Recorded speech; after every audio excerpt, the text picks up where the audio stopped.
Hello, everybody, and welcome to my Hartford Whalers expansion franchise here on NHL 24. Let me first say welcome to the channel. I thank you so much for taking a look at this video.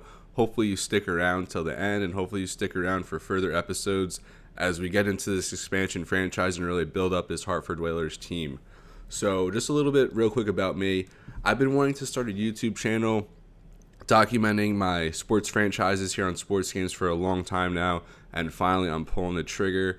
It's just always kind of been an intimidating task taking on this whole new realm that I'm uncomfortable with, but hopefully I can grow, and hopefully I get some support and we can all grow together and just kind of have some fun experiences here at our disposal on these sports games. So we're going to get into it. I already created the Hartford Whalers, so I just select them. And let me first apologize for any pauses, any just breaks of silence or non-commentary. I've tried getting this video out so many times, and I had audio issues, I had recording issues, and then finally I got all that figured out, and then I was dealing with some software issues. So I actually had this video pretty much all done, and then my audio got lost in the shuffle. So now I have to do it again, so I'm kind of just going to speed through it here. Sorry if it's not perfect. I'm still very new to all this, so I'm going to strive to just get better with each and every video, and I hopefully you can have some patience with me and stick around and see where we can go.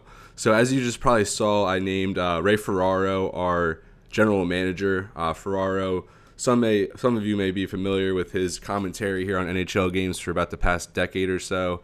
So he's going to step out of the commentary booth and into the front office of the Hartford Whalers as a former player of the team and now general manager as we get this get this expansion team underway. Down there you can also see our AHL team, the Poughkeepsie Panthers. Facility ratings, we're starting all at 1 star, so we're really going to have to build this arena back up.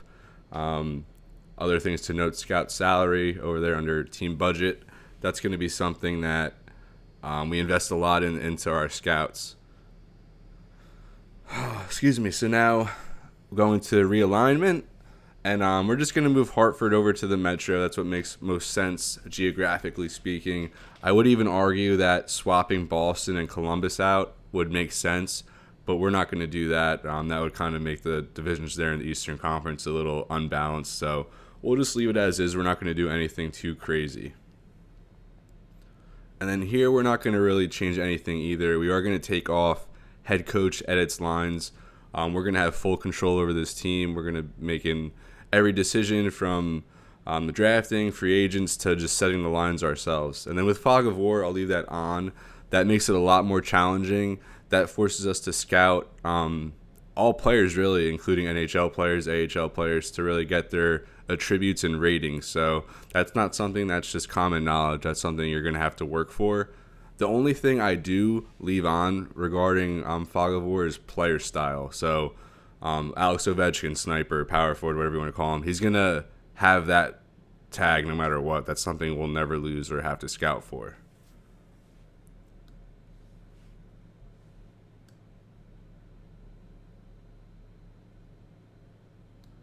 There you see it, our first look at the Hartford Whalers as we start this career. Going to rules and settings real quick. Actually, no, we're not going to do that. We're not going to change anything there. Although you see period length down there, 3 minutes, that's not going to actually be what happens. We're going to tweak with some sliders and get it so it's realistic gameplay. All right, so here we are at our dashboard for the first time, or Hartford Whalers headquarters, as we'll call it for all intents and purposes. So the NHL Draft lottery is actually going to occur here in the next few days as I advance, and we actually have a shot at Connor Bedard here, folks. So when you start an expansion franchise, it actually alters, free agents who just got signed this past offseason who are currently playing on teams, they're going to end up with a different team here in our expansion franchise. And the lottery results also are altered. So here we go, advance.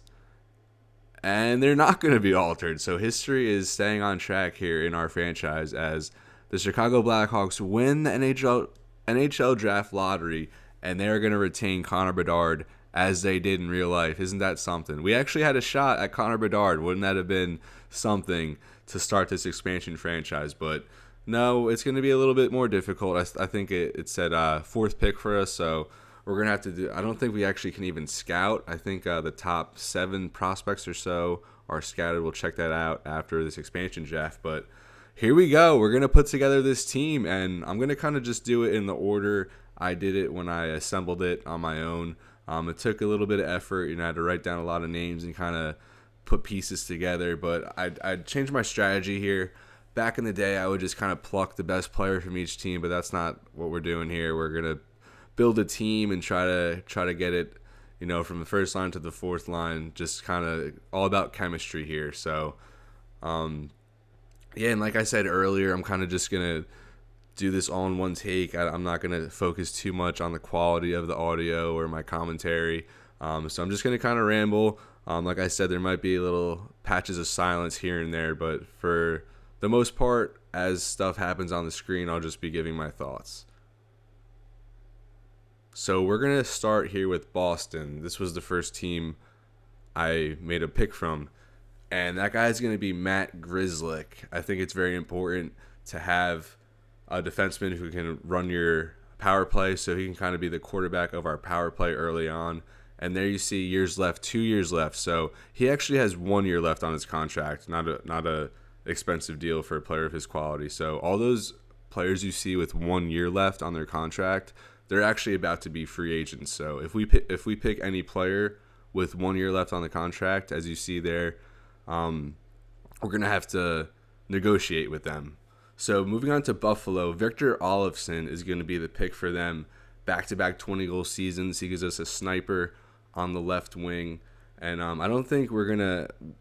In this draft, we didn't have too many opportunities to grab goal scorers. So he's going to be one of our primary goal scorers in our first season or two. Moving over to Calgary, Andrew Mangiapane. We're going to have him for 2 years at $5.8 million.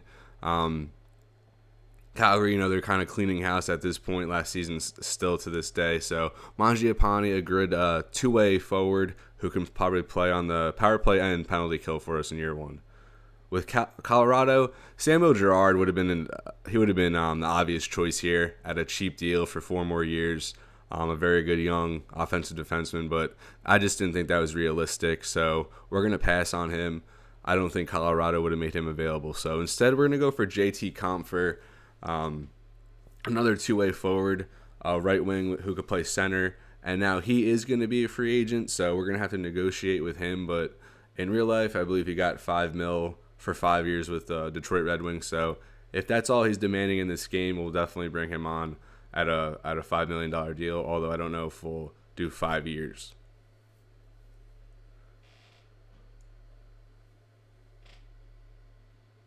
Now we're going to go to Edmonton.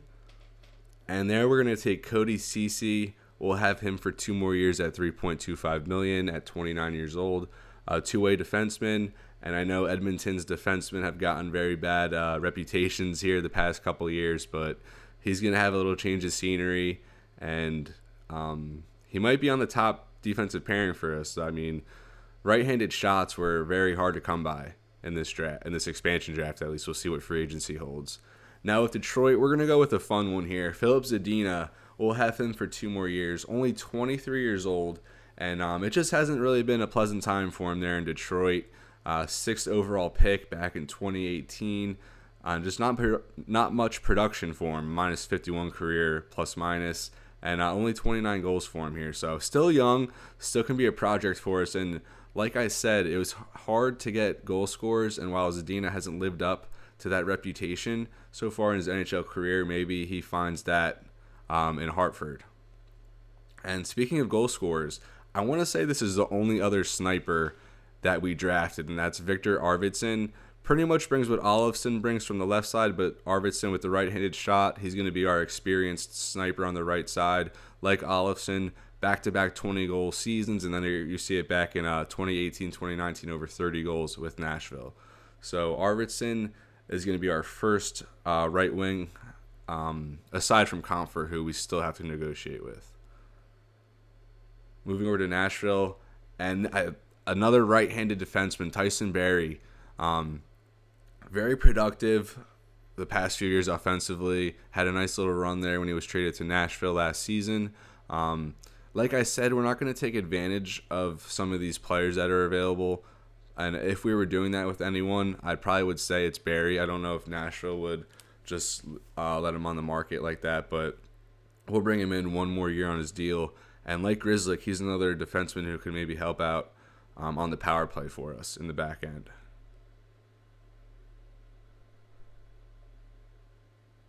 All right, moving on to Montreal.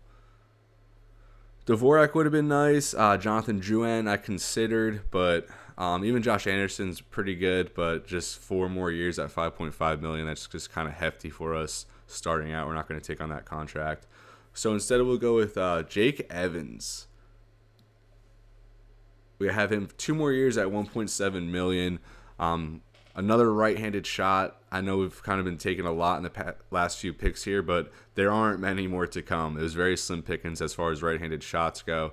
And with Evans, just a good two-way forward who can fill out on the back 2 lines for you. And you kind of know what he's getting. Maybe not a high ceiling, but definitely a high floor type player. And then here we go with my Philadelphia Flyers. Hopefully I didn't lose any viewers here as I reveal my stance as a Flyers fan. But this one was easy. Scott Lawton, 3 more years at $3 million. Just a very chippy, gritty player. Very early in the process, but he's someone that kind of stands out as a potential captain for us here in year 1. And just overall very good player as a two-way forward. Can play on the first line or fourth line. He's just very consistent like that, very reliable, and fits the brand of hockey we want to bring here in Hartford. Going over to Pittsburgh, this is kind of a redemption project. Anthony Nylander, 25 years old, former 8th overall pick, kind of like Zadina, who is a couple years younger. Just still didn't live up to the expectations, bounced around the AHL the past few years, and just hasn't brought it to the NHL like many thought he would. So he's going to be someone who competes for a roster spot, maybe ends up on the 4th line or so, but I think realistically he opens in the AHL, but who knows? Maybe he still has some untapped potential that is going to get uncovered here in Hartford. Toronto had some tempting options, but ultimately, this is where we're going to get our goaltender. And I don't know what the mass feels about Matt Murray. I know he's been pretty awful the past few years. As I look at Michael Bunting, he would have been nice too. But Matt Murray, the goalies there weren't many to choose from. I mean, Tristan Jarry from Pittsburgh was available, but he's not someone I thought was realistic. So Matt Murray is more of a realistic expansion player at this stage in his career. Started off very, very well in Pittsburgh, but he kind of gave them a little insurance, allowed them to kind of move on from Marc-Andre Fleury. But since then, and even like his past couple years in Pittsburgh, it just wasn't too good. So Matt Murray is going to get a little redemption here. Still just 29 years old, so he might still have a little left in the tank, but we're going to find out. He's going to be our guy in Hartford, and who knows? Maybe he has a little career redemption, a couple Vezinas in his future. No, that's probably not the case, but hopefully he can just be a solid goaltender for us in our first couple years, and until we find a more long-term option there. All right, now we're going to go to Vegas and keep talking about career redemption, revival, rejuvenation, whatever you want to call it. And this is a player who is actually retired in real life, former 2nd overall pick of the Philadelphia Flyers, and that's Nolan Patrick. He's had a lot of issues staying healthy, just with migraines, concussions, what have you. So we're going to try and give him a change of scenery. It just didn't really work out in Vegas either. He can't get his health on track. So he's going to be a free agent. So we'll see if we could bring him in, kind of give him some new juice, some new life in his career. And assuming he stays healthy and gets on track, he should be on our opening day roster. And I think this is a very interesting player to, watch, see if he can develop, or maybe it just wasn't meant to be and he kind of just fizzles out. But Nolan Patrick is going to be a Hartford Whaler. Assuming he signs a deal with us, we'll see how that goes. But another guy who brings a right-handed shot, a two-way forward with some size and a lot of potential there in Patrick. He might have the highest ceiling of any player here on this team for us in year 1. And then you look at the stats, just As a Flyers fan, it's just very disappointing how it turned out for Nolan Patrick, but never any hard feelings, just hope he can stay healthy and get his mind right and just right mentally. Where are we going now? I think we're going to Arizona here, and we're going to get another right-handed defenseman, and this is a guy who I think is going to shore up probably our third unit, and that's Josh Brown. Look at that, 6'5", 220 pounds. We got him for 1 year on a cheap deal. He's kind of a guy who's going to set the tone back there, maybe pair him with a guy like Grzelcyk, who you see there, who's a little bit smaller and brings that offensive style. Maybe pair him with Brown and see how they complement each other. Who knows? All right, Chicago. Here we go, another right-handed shot. Mackenzie Entwistle, power forward. This might be the last right-handed shot we get in this entire draft, I believe. Maybe a couple more, but just we're going to move on to some minor leaguers here in a bit. We have 31 picks, and you can't just pick 31 NHL guys. You kind of got to bring balance and try and fill it out all the way around. And Entwistle, he's probably a guy who might open in the AHL. He's like Nylander, he's going to have to compete for a roster spot. Here we are at Dallas, and here's Scott Wedgwood. He's going to be our backup goaltender. I mean, he's bounced around the past few years, hasn't really had a stable, he hasn't had much stability is what I'm trying to say, but maybe he'll get that here with Hartford. He was very solid last year in Dallas as their backup goaltender, so maybe he kind of competes with Murray, wins a job, or is able to eke out some more starts, who knows, but we'll just kind of go with whoever's hot. So Wedgwood, the door is definitely open for him to take over. Now with Florida, Gustav Forsling was an obvious choice, but like we've said with a couple other teams, he just didn't seem realistic for us.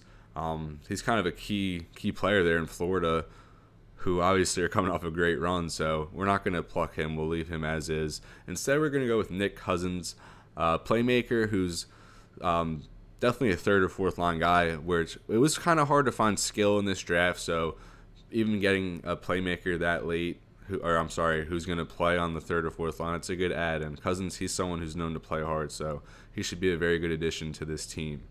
And speaking of players who play hard, Marcus Foligno, he's kind of grown into a fan favorite there in Minnesota, I want to say. He's had a nice tenure there, but all good things come to an end. In this expansion draft, he just kind of seems like that type of player who would be available.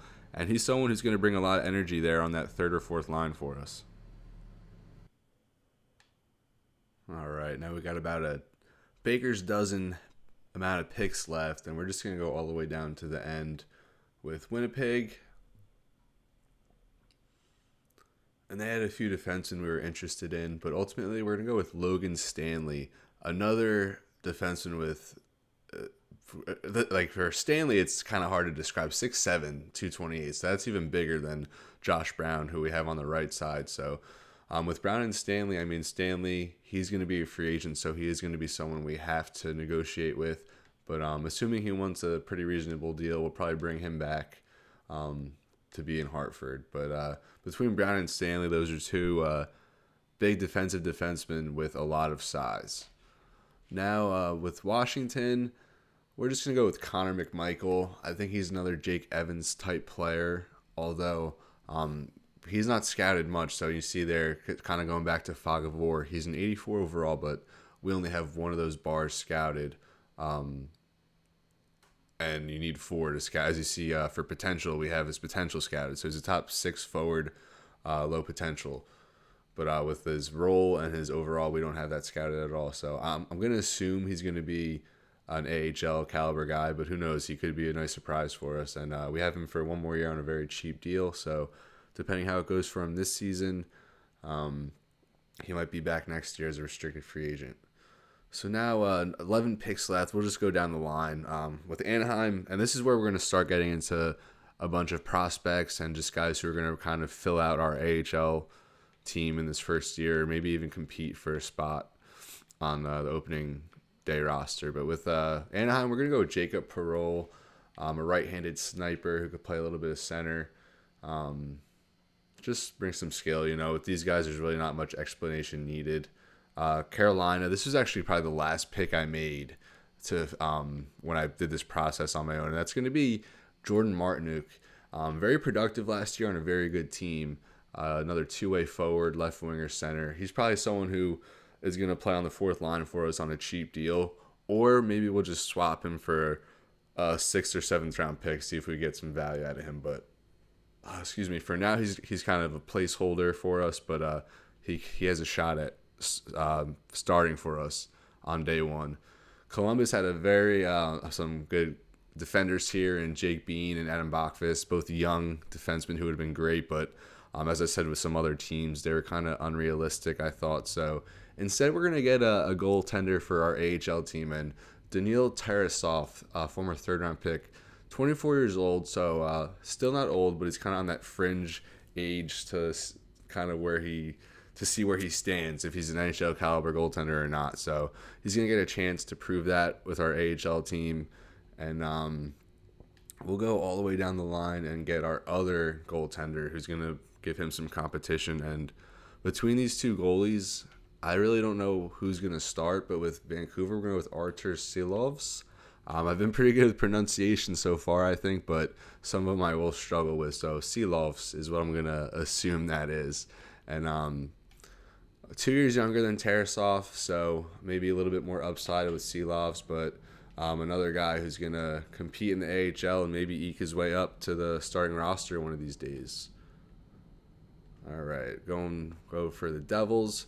I mean, Toffoli would have been nice with another year on his contract, but I didn't think that was too realistic. So instead, we're just going to get someone to play for our AHL team. And like we did with Anaheim, we got a right wing. We're going to do that with the Devils pick as well. Graham Clark, former third-round pick, two-way forward. Right winger, could play center. Should provide some good depth down there for us and maybe work his way up. With the Islanders, we're going to go with a young guy as well. 22-year-old Samuel Bolduc, former second-round pick. 6'4", 220, another defenseman in that big, defensive archetype. So maybe he works his way up to the roster. Some potential there, certainly as a former second-round pick. Moving over to the Rangers, I mean, Keandre Miller would have been great. I think Kakko would have been nice too, but I don't think that was too realistic. So instead, we'll move down the line here a little bit, and we're going to go with Will Coyle, left-wing power forward, former second-round pick as well, and up to this date hasn't had much playing time in the NHL, but this year I want to say he's been pretty solid for the Rangers. But we'll have him for 2 years on a restricted free agent deal, so pretty sure it's his entry-level contract, and we'll get 2 years to see if he can develop into an NHL player for us. And then Ottawa, we're going to get another defensive defenseman, and that's Jacob Larson. I mean, 26 years old, so he is getting up there, but he's someone with NHL experience. I mean, almost 200 games played, so he's been in the AHL. He was in the AHL last year, the year before for a little bit, or for a majority of the season, so he'll probably open up at the AHL for us if we do sign him. But for now, just not an overwhelming pick or anything. We're just kind of getting place fillers here. And here we go, just 3 picks left. San Jose, we're going to go for another minor league defenseman. And I'm not even going to try and pronounce this name. Nikita Okatiuk. I think I was too far off. 22 years old, another defensive defenseman. And we'll have him for another year. So all these guys, we're just kind of hoping they develop into something. Maybe they can work their way up to the NHL lineup. Another defenseman we're going to go with St. Louis, Tyler Tucker. He played 26 games last season, so still a newcomer, and we'll see if he can work his way up to our NHL team, or if he's going to just be destined for minor league hockey. And here we go, the 31st pick. Sorry, it kind of dragged on here at the end. I know we're not picking any game changers here, but Tampa Bay, to round out this draft, Gabe Gonsalves, second-round pick a few years ago, and been very productive there in the AHL the past 2 years, but hasn't gotten a spot yet in the NHL game, but maybe he does for Hartford. All right, so here we go. That's the team, boys. So we're starting out with half our forwards signed to contracts as well as half our D-men. And that's not really considering any of the fringe guys who are going to be competing for roster spots. So going into free agency, realistically, we have 6 forward spots to fill, as well as maybe 2 or 3 defensive spots. So free agency is going to be very interesting. Here we go. We're going to finish this draft up as I just scrolled down the line there. And just to reiterate, as I've said a couple times throughout this episode, I'm just rambling on. So in future videos, I'll put a little bit more effort into it. But getting this first video out has been such a process. So I'm just kind of trying to speed this along and get something out so I can keep moving through this franchise and keep working through. So there you have it. You're seeing the list there of all the teams who have selected, all the players we have selected from their respective teams. And like I said, about half these players are signed to contracts. All right, Hartford Whalers have gained a locker room chemistry. I love to see that. We're starting off with a locker room chemistry of 66, as you can see down there in that bottom right-hand corner, with fan happiness at 84. And our leader in points, if we were a team last year, would have been Victor Arvidsson with 59 points. So the next order of business really is going to be the NHL Draft, and that is not something we're going to get to in this episode.